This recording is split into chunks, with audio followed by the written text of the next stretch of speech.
अध्याय 12 भक्ति योग एवं सतत युक्ता ये भक्तां त्वां पर्युपासते ये चाप्य अक्षरम व्यक्तम तेषां के योग वित्तमः।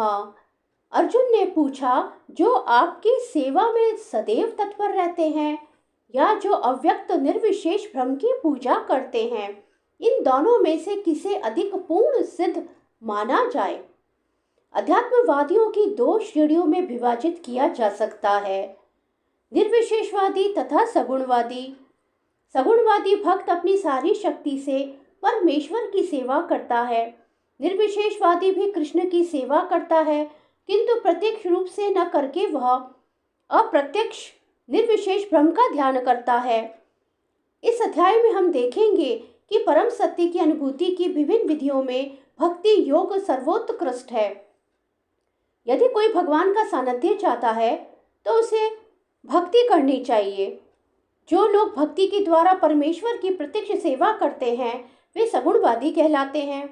जो लोग निर्विशेष ब्रह्म का ध्यान करते हैं वे निर्विशेषवादी कहलाते हैं। यहाँ पर अर्जुन पूछता है कि इन दोनों में से कौन श्रेष्ठ है।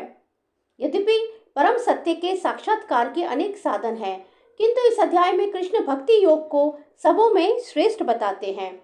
यह सर्वाधिक प्रत्यक्ष है और ईश्वर का सानिध्य प्राप्त करने के लिए सबसे सुगम साधन है।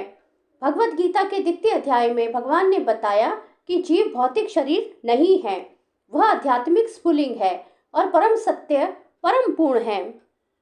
7वें अध्याय में उन्होंने जीव को परम पूर्ण का अंश बताते हुए पूर्ण पर ही ध्यान लगाने की सलाह दी है। पुनः 8वें अध्याय में कहा है कि जो मनुष्य भौतिक शरीर का त्याग करते समय कृष्ण का ध्यान करता है वह कृष्ण के धाम को तुरंत चला जाता है। यही नहीं, 6ठे अध्याय के अंत में भगवान स्पष्ट कहते हैं कि योगियों में से जो भी अपने अंतःकरण में निरंतर कृष्ण का चिंतन करता है वही परम सिद्ध माना जाता है। इस प्रकार इसी तरह प्रत्येक अध्याय का यही निष्कर्ष है कि मनुष्य को कृष्ण के सगुण रूप के प्रति अनुरक्त होना चाहिए, क्योंकि वही चरम आत्म साक्षात्कार है। इतने पर भी ऐसे लोग हैं जो कृष्ण के साकार रूप के प्रति अनुरक्त नहीं होते, वे दृढ़ता पूर्वक विलग रहते हैं। यहाँ तक कि भगवत गीता को टीका करते हुए भी वे अन्य लोगों को कृष्ण से हटाना चाहते हैं और उनकी सारी भक्ति निर्विशेष ब्रह्म ज्योति की ओर मोड़ते हैं।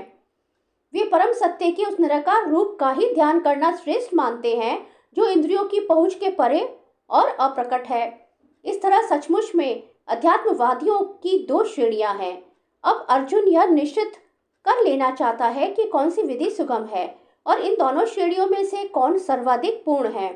दूसरे शब्दों में वह अपनी स्थिति को स्पष्ट कर लेना चाहता है, क्योंकि वह कृष्ण के सगुण रूप के प्रति अनुरक्त है।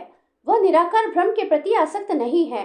वह जान लेना चाहता है कि उसकी स्थिति सुरक्षित तो है।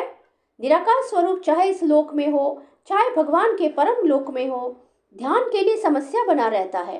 वास्तव में कोई भी परम सत्य के निराकार रूप का ठीक से चिंतन नहीं कर सकता। अतः अर्जुन कहना चाहता है, इस तरह से समय गंवाने से क्या लाभ। अर्जुन को 11वें अध्याय में अनुभव हो चुका है कि कृष्ण के साकार रूप के प्रति आसक्त होना श्रेष्ठ है, क्योंकि इस तरह वह एक ही समय अन्य सारे रूपों को समझ सकता है और कृष्ण के प्रति उसके प्रेम में किसी प्रकार का व्यवधान नहीं पड़ता।